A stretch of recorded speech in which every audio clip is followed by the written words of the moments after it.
Bismillahirrahmanirrahim.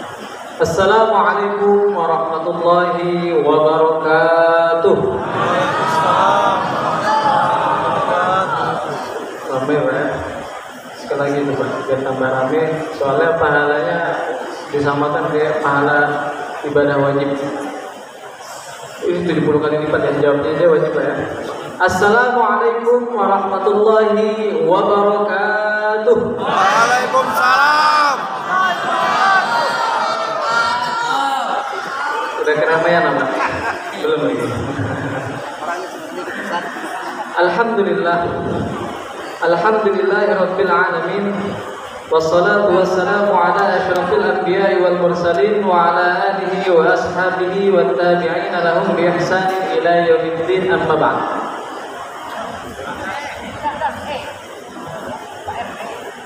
Puji syukur kita kehadirat Allah Subhanahu wa taala yang sampai pada malam ini Allah Subhanahu wa taala memberi kita taufik dipanjangkan umur sampai tanggal malam 29 Ramadan.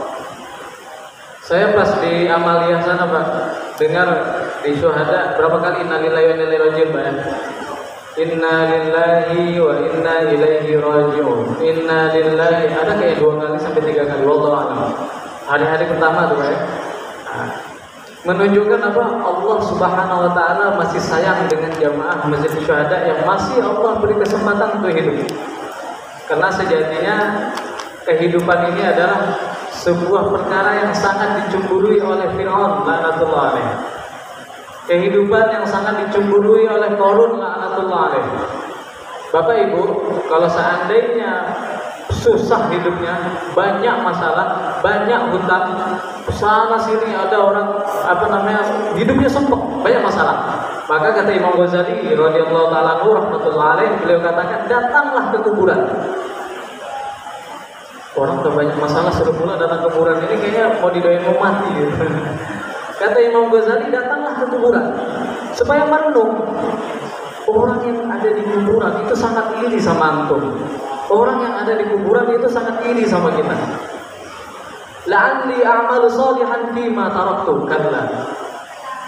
Berharap seandainya orang-orang yang sudah mati ini bisa bangun lagi, diberi kesempatan hidup untuk beramal walaupun semenit. La asaddaqanna, bersedekah ataupun beramal soleh yang lainnya. Maka dari itu hadirin yang dimuliakan oleh Allah Subhanahu wa taala, nikmat itu akan terasa ketika dia hilang. Hidup ini akan terasa nikmat ketika kita sudah mati. Orang akan terasa nikmat sehat ketika dia sakit. Orang akan terasa nikmatnya makanan ketika lapar. Maka kata para ulama, sebaik-baik lauk adalah ketika lapar, apapun masuk. Tetapi kalau orang jarang lapar, makannya banyak, tetapi nggak disusupi dengan niat ibadah, takut-takutnya makannya ini menghalangi dia untuk ibadah. Salawat dan salam malah kita haturkan kehadiran Nabi besar Muhammad sallallahu alaihi wasallam, yang mana dengan sebab rahmat yang Allah turunkan kepada beliau, maka rahmat yang Allah turunkan kepada Nabi Muhammad ya'ummun nasu jami'an, membawa rahmat ke seluruh semesta alam. Adanya pohon bisa tumbuh itu disebabkan rahmat yang Allah kirimkan kepada Nabi Muhammad sallallahu alaihi wasallam. Orang bisa seorang ibu bisa menyusui anaknya, itu rahmat, berkah. Kenapa Allah turunkan daripada Nabi Muhammad sallallahu alaihi wasallam?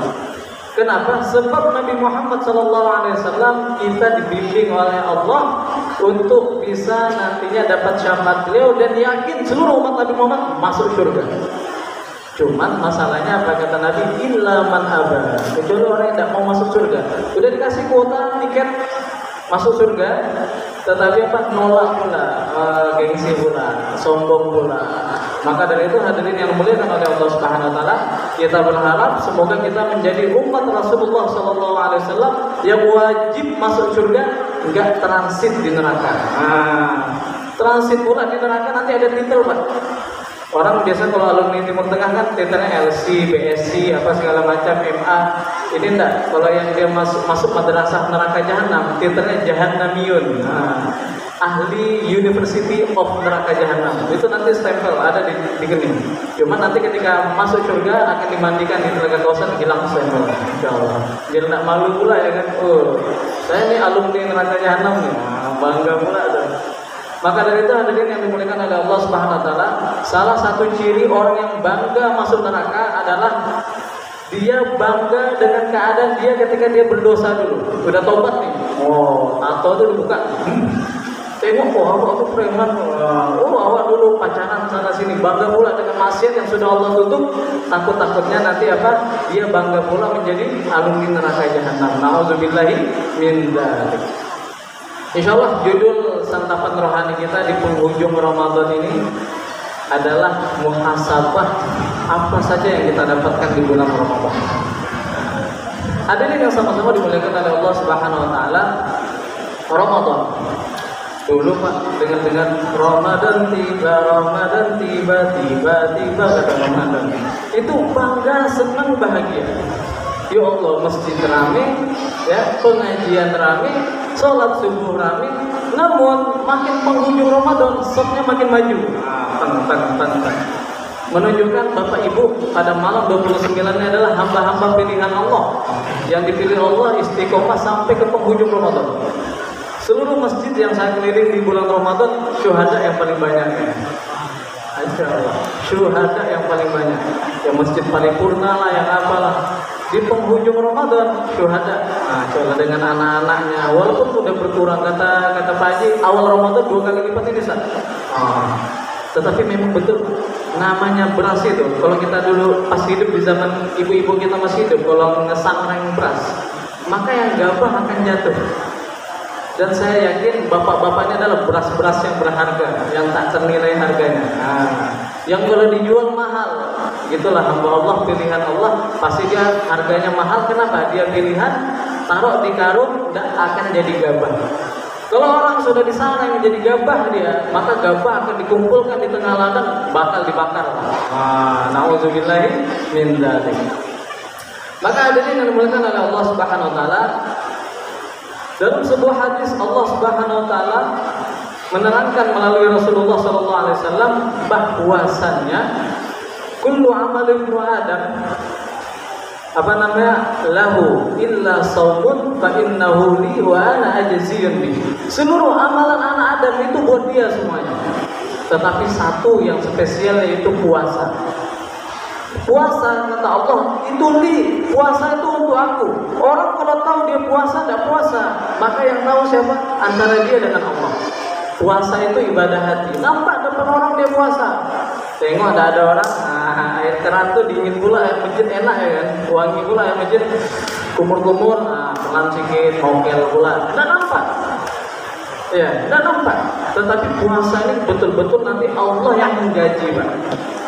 Puasa ini nanti upahnya langsung Allah yang memberi. Maka menurut Imam Subki menukil dari Sufyan bin Uyainah, salah satu tabi'in, beliau mengatakan salah satu amalan yang tidak bisa nanti diambil oleh orang lain ketika di pada mahsyar nanti. Jadi gini Pak, orang ketika dihisab banyak nanti amalannya yang bolong-bolong. Kenapa? Dia zalimi orang lain.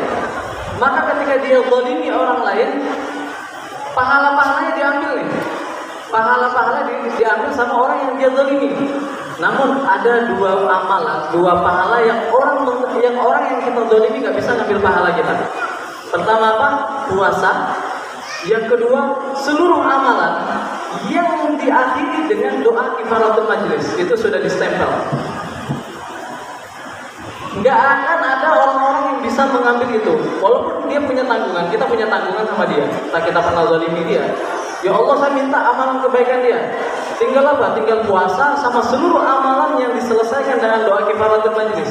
Subhanakallahumma wa bihamdika, subhanallah bihamdihi, subhanakallahumma wa bihamdika, asyhadu an la ilaha illa anta, nastaghfiruka wa natubu ilaik. Itu adalah setempel amalan, orang lain nggak akan bisa ngambil amalan kita yang dua ini.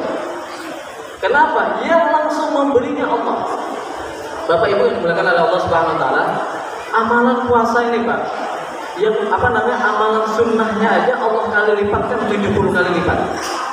Dan amalan sunnahnya disamakan dengan amalan wajib. Itu paling sedikit Pak.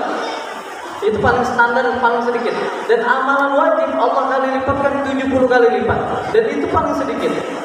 Dalam sebuah riwayat 70 kali lipat sampai 700 kali lipat sampai la nihayata lahu, tidak ada ujungnya, tergantung dia ikhlas apa enggak.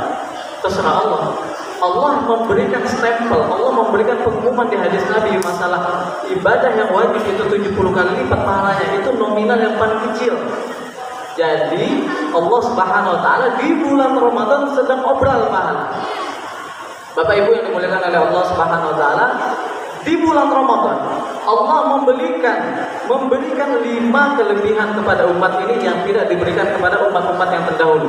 Salah satunya adalah puasa Ramadan ini 24 jam malaikat beristighfar memintakan ampun kepada kita. Kalau sudah malaikat memintakan ampun kepada kita, kita punya kuota 24 jam doa kita makbul. Kalau mau tahu doa mustajab Pak, ini tinggal berapa sehari 2 hari. Ini kayaknya sudah sidang isbat, kayaknya hari Rabu kita hari raya. Soalnya saya lihat ketika tanggal 14 Ramadan bulan purnama sudah bulan sekali. Nah, berarti kayaknya wallahu a'lam, kayaknya punya Masjid Asy-Syuhada punya sidang isbat sendiri gitu. Sudah menentukan hari raya. Tapi kita berharap pasti yakinnya hari Rabu insyaallah. Maka dari itu dimuliakan oleh Allah Subhanahu wa taala, bulan puasa ini adalah momen Allah sedang obral pahala, doa kita mustajab. Yang punya hutang cepat bayar hutang. Yang anaknya belum hafal 30 juz, doa minta sama Allah anaknya hafal 30 juz. Yang anaknya belum selesai mondok, doakan semoga anaknya betah di pondok. Semoga anaknya betah menuntut ilmu, baik itu ilmu dunia ataupun ilmu akhirat. Terus banyak doa. Yang orang tuanya masih sakit, doa. Kenapa? 24 jam pasti doa kita dikabulkan oleh Allah Subhanahu wa taala. Dan juga hadirin yang dimuliakan oleh Allah, salah satu ciri Ramadan kita sukses. Mau tahu apa? Cirinya apa? Amalan yang ada di bulan Ramadan bakal dia bawa di luar bulan Ramadan. 5 waktunya haji, di luar Ramadan juga harus haji. Hakikatnya Pak, Ramadan ini adalah latihan. Kalau mau tahu latihan kita, training kita sukses, Syawal Pak, ramenya masih kayak gini selanjutnya. Ayo, siapa yang siap? Harus ramai. Tadarusan, oke, tadarusannya kita ganti nanti habis, karena nggak ada terawih, habis maghrib. Ada sistem maghrib mengaji. Terus istiqomahkan. Terus juga jangan lupa sering berbagi. Di bulan Ramadan kita sering berbagi, maka di luar Ramadan juga sering berbagi. Jangan cuma berbaginya ketika zakat. Ada zakat. Oh iya, jangan lupa ya Bapak Ibu ya, bayar zakat, hukumnya wajib. Zakat fitrah itu Pak, wajib hukumnya bagi sesiapa aja yang hidup di bulan Ramadan. Mau dia fakir, mau dia miskin, dia tetap bayar zakat fitrah. Tapi kalau zakat mal baru. Hadirin yang dimuliakan oleh Allah Subhanahu wa taala, untuk masalah zakat kita sudah paham semua. Sebelumnya sudah banyak ustaz-ustaz yang menerangkan tentang zakat. Namun ada 2 orang ciri anak durhaka sama orang tua. Mau tahu apa? Yang pertama, kalau ada anak udah nanya warisan, nah itu anak durhaka. Amaknya udah meninggal, Pak, mana warisan gue awak? Nah itu anak durhaka. Bapaknya belum meninggal udah nanya warisan. Yang kedua, masa ada anak bayar zakat ke orang tua? Bunga, itu durhaka. Zakat itu harta sisa, masa dikasihkan ke orang tua sendiri? Ke orang tua itu harusnya hadiah, nafkah. Mau lihat ciri-ciri anak durhaka sama orang tua? 2 tuh. Minta warisan, terus kalau ngasih zakat ke orang tuanya sendiri. Ya Allah, zalim. Ngasih zakat walaupun orang tuanya. Kalau kita mampu, orang tua kita fakir miskin, itu kita yang dosa Pak. Kalau kita anak kaya, maka pasti orang tua kita harus kaya. Harus kita nafkahkan, harus kita tanggung kehidupannya. Maka dari itu hadirin yang dimuliakan oleh Allah Subhanahu wa taala, ingat 2 perkara ciri anak-anak yang durhaka adalah suka nanya warisan sama bayar zakat ke orang tua. Itu tidak boleh. Selanjutnya adalah bahwasanya Ramadan mau keluar, itu kayak perpisahan, sedih. Ya, kita harus renungkan ya Allah sedang ini di penghujung kota Ramadan. Jangan sampai kita sia-siakan hanya sekedar untuk baca WhatsApp, nonton YouTube, buka Facebook, ya main FF, main ML, Mobile Legends, mabar barang apa segala macam. Jangan sampai tinggal 1 hari 2 hari ini, maka fokuskan ya, jangan sampai kita nanti lalai. Takutnya apa? Takutnya nanti kita nggak husnul khatimah. Ramadannya harus husnul khatimah, setempel. Sedih Pak, berapa banyak tarawih yang kita tinggalkan, berapa banyak yang puasanya mokel, mokel, diam-diam buka, alasannya gejala, alasannya ini. Padahal puasa Ramadan, hatta diganti nanti di luar Ramadan, pahalanya nggak sama. Maka dari itu hadirin yang dimuliakan oleh Allah Subhanahu wa taala, ujiannya nanti di akhir Ramadan, malam terakhir, apalagi malam hari raya, masjid sepi, Ramayana rame, pasar-pasar mulai rame, dapur-dapur mulai hidup, apinya sudah mulai hidup buat kue lebaran, kue bawang. Nggak apa-apa, itu perkara yang mubah, perkara yang bagus. Tetapi jangan sampai kita mengamalkan perkara-perkara yang ahlus syarr, orang-orang yang nggak baik buat. Udah mau malam Ramadan nih Ustaz, kayaknya bulan Ramadan mau keluar, kayaknya saya mau ke Ramayana sama cewek saya yang bukan muhrim. Akhirnya pegang-pegangan tangan, bahaya. Kalau bisa nanti halal bihalal ketika hari raya, jangan salaman. Gini kalau bisa, ya walaupun sama sepupu sendiri, kecuali kalau sepupunya itu sepersusuan sama kita. Ini mentang-mentang sepupu, sama ipar juga. Ipar itu lebih bahaya. Ipar itu lebih bahaya dari orang lain. Bisa jadi nanti kalau kita ada berhubungan dengan ipar, malah merusak antara hubungan kita dengan abang kita ataupun kakak kita yang cewek. Maka dalam riwayat Muslim, ipar itu lebih maut. Maka dari itu hadirin yang dimuliakan oleh Allah Subhanahu wa taala, nanti ketika halal bihalal, coba dibuat kayak di Ramadan. Kalau mau salaman sama yang bukan mahram atau yang bukan muhrim, ya minal aidin wal faizin, mohon maaf lah lahir dan batin. Jangan sampai momen halal bihalal jadi haram biharam. Haram biharam, salaman lah apa segala macam. Saya sudah terbebas. Jadi kayak setan udah keluar dari kerangkeng di bulan Ramadan. Jangan sampai, nauzubillahi min dzalik. Maka nanti ketika kita Idul Fitri atau akhir malam daripada bulan Ramadan, jadikanlah amalan-amalan kita mencontoh orang-orang soleh dulu. Mencontoh daripada orang-orang soleh dulu. Kalau kita nanti di akhir bulan Ramadan atau di malam bulan Syawal, kita mengamalkan amalan agama, kita tadarus, kita nggak disibukkan ke pasar, ke Ramayana, maka malam-malam yang seperti ini dia nanti dapat salam dari malaikat. Malaikat pun akan berjabat tangan dengan orang-orang yang mengisi malam-malam ketika malam itu umat pada lalai. Maka dari itu hadirin yang dimuliakan oleh Allah Subhanahu wa taala, muhasabah diri. Karena orang yang suka memuhasabah diri, insya Allah dia masuk surga, hisabnya ringan. Kenapa? Karena dia telah menghisab, memperhitungkan dirinya di dunia. Maka ketika dia masuk nanti ke surga, hisabnya nanti Allah ringankan, malah bisa jadi dia akan masuk surga tanpa hisab. Maka dari itu dibutuhkan oleh Allah Subhanahu wa taala, semoga Ramadan kita menjadi Ramadan yang husnul khatimah, dan Allah pertemukan kita di Ramadan yang akan datang, dan semoga kita diberkahi oleh Allah Subhanahu wa taala puasa kita dan juga anak cucu kita, terus kita Allah panjangkan terus puasa kita, dan semoga kita berharap semoga kita dapat yang kemarin-kemarin ataupun yang malam ini bisa jadi malam ini Lailatul Qadar, kita nggak tahu. Maka terus istiqomah karena Lailatul Qadar lebih baik daripada 82 sampai 84 tahun. Maka dari itu hadirin yang mulia, apabila ada salah kata dari kami, maka semuanya itu adalah kesalahan pribadi kami. Benarnya datangnya dari Allah Subhanahu wa taala. Marilah kita tutup majelis kita dengan doa kifaratul majelis. Subhanakallahumma wa bihamdika asyhadu an la ilaha illa anta nastaghfiruka wa natubu ilaik. Wabillahi taufiq wal hidayah. Wassalamu alaikum warahmatullahi wabarakatuh.